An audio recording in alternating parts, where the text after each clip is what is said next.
विरोधकांची पायाखालची माती यांनी घसरलेली आहे।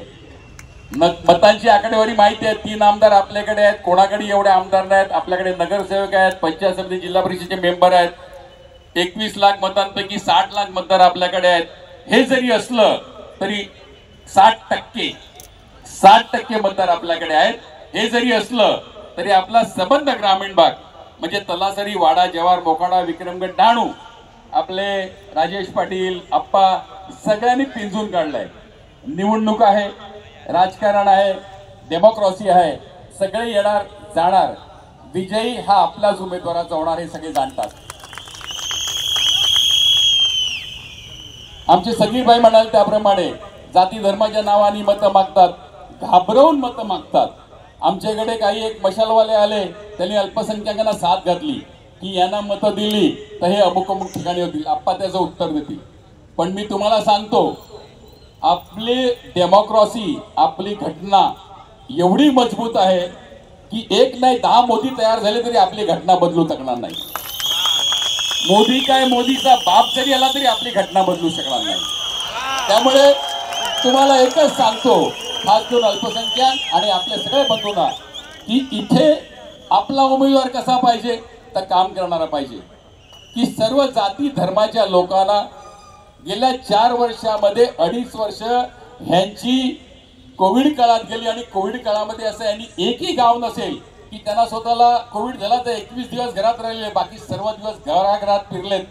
आप्पा त्यांची सगळी मंडळी यांनी जे काही जमा केलेलं शिदा होती, धान्य होतं, खिचडी होती, ते वाटप करणं, त्यासाठी मॉनिटरिंग करणं, इंजेक्शन देणं, औषधं देणं, ऑक्सिजन पुरवणं, यासाठी सगळी टीम लागलेली। त्यावेळेला विरोधक सगळे झोपलेले। त्यामुळे सर्व पालघर जिल्ह्यातले विरोधक जे आहेत की जे माझ्या जवळचे आहेत ते मला सांगतात तुमचा उमेदवार नक्की निवडणार, कारण सगळेजण त्याच्यावर प्रेमात आहेत। त्यामुळे डायरेक्ट इनडायरेक्ट सगळेजण मदत करतायत आणि करत राहणार, यासाठी आपण झोपून राहायचं नाहीये। पण आपला उमेदवार काय काम करणार असं तुम्हाला विचारलं तर बऱ्याच जणांनी सगळं कामं सांगितलं असेल, आम्ही पाणी, रस्ता, हे करू ते करू, पण सर्वात महत्त्वाचं काम जे आहे, आपण ज्या भागात राहतो तो नायगाव ते डहाणू हा पर्यंतचा जो भाग आहे, इथे सर्वात जास्त लोक जे आहेत हे रेल्वेने प्रवास करणार आहेत। त्यामुळे रेल्वेच्या ज्या समस्या आहेत, ह्या जटिल समस्या आहेत, मी सगळ्या विषयाला काय हात घालणार नाही। पण तुम्हाला माहित असेल सांगतो की मुंबई पर्यंतची जी सबर्बन विरारला होती 1925 सालपासून होती, आणि आप्पांनी जेव्हा सुरेश कलमाडी रेल्वे मंत्री झाली, त्या सुरेश कलमाडी निवडून आले तेव्हा राज्यसभेला आप्पांनी त्यांना मत दिलेलं आहे, आणि आप्पांनी त्यांना एक पत्र दिलं की ही जी सबर्बन आहे ती तुम्ही पुढे न्या डहाणूपर्यंत, ती डहाणूपर्यंत गेली। पण आता लोकांची मागणी आहे ती सबर्बन बोर्डीपर्यंत जायला पाहिजे। त्यामुळे त्याच्यासाठी प्रयत्न हा आपला खासदारांनी पहिला करायला पाहिजे, तशी त्याला विनंती। रेल्वेची जी 4 लेन जे काम चालू आहे विरार टू डहाणू, ते फास्ट होऊन इथे ट्रेन्स वाढल्या पाहिजे, टर्मिनल वाढवायला पाहिजे, ह्यासाठी आपण एक काम करणार आहोत। आणि त्याबरोबरच बोरिवली ते विरार 6 लेनचं काम हे आमचे बळीराम जाधव खासदार असताना जे त्यांनी ऍडमिट आहेत त्यांनी मेहनत केलेली, ते काम अजून सुरू नाही आहे। त्यासाठी आपले आमदार आणि इकडे बसलेली सगळी टीम, नारायण मानकर असो का कोणी दिल्लीला जातात आणि सगळी आपली कामं मंजूर करून आणतात, ते पहिला काम करणार आहेत। बोरिवली टू विरार 6 लेन रेल्वेचं काम एकदम प्रायोरिटीने करण्याचं, आणि हे करत असताना रेल्वे स्टेशनची गर्दी जी आहे ही गर्दी कमी होऊ शकते का, नाही होऊ शकत, वाढणारच आहेत। मग त्यासाठी काय करणार आहेत, त्यासाठी आम्ही जो आराखडा आखलेला आहे त्यामध्ये वसई तालुक्यातली जी स्टेशन आहेत, नायगाव, वसई, नालासोपारा, विरार नारिंगी, विरार वैतरणा, ही साधारण 5-5.5 किलोमीटर अंतरावर आहेत। त्या 2 स्टेशनच्या मध्ये एक स्टेशन व्हावं अशा प्रकारचा आराखडा आपल्या टीमनी बनवलेला आहे, आणि त्यासाठी म्हणून आपण प्रयत्न करणार आहोत। नालासोपारा जे स्टेशन आहे, विरारचं टर्मिनल नालासोपाराला झालं पाहिजे, नालासोपाराला सर्वात जास्त गर्दी असते, वसई इंडस्ट्रियल एरिया तिकडे झालं पाहिजे।